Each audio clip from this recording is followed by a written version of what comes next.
శంకర్లాస్ bridge గౌరవ MP గారికి మనవి చేస్తున్నాను. Simple question. అంతకు ముందు ఎంపీ గారు ఉన్నాడు కదా, గల్లా జయదేవ్ గారి టైంలో వేసినటువంటి డిపిఆర్ ఎందుకు మీరు కాదంటున్నారు చెప్పండి నాకు. సింపుల్. మీ ప్రభుత్వమేగా, మీరేగా. కాకపోతే ఇప్పుడు మీరు వచ్చారు, అప్పుడు గల్లా జయదేవ్ ఉన్నాడు. స్పీకర్ గారు అప్పుడు ఆర్టీసీ ఆర్ఎన్బి మినిస్టర్ గా ఉన్నాడు. 2 అండర్ పాసులు, పైన ఐకానిక్ బ్రిడ్జి, 167 కోట్లు.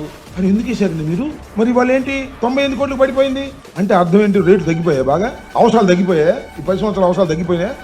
మీరు సమాధానం చెప్పుకోండి చాలు, మాకు అవసరంలా. మేమేదో రాజకీయంగా మీ మీద బురద జల్లాలని ప్రయత్నం చేస్తున్నామని మీరు అపోహపడద్దు. Not at all. గుంటూరులో మీరు తలపెట్టినటువంటి 98 కోట్లతో తలపెట్టినటువంటి ఆ ఫ్లైఓవర్ నష్టాన్ని చేకూరుస్తుంది. ప్యానం మీద నుంచి పొయ్యిలో పైనట్టుగా అవుతుంది. ఆలోచన చెయ్యండి, పునరాలోచించుకోండి, పంతానికి పోకండి.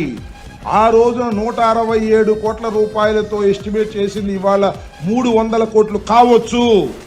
అయినా 300 కోట్లతో మీరు చెయ్యండి.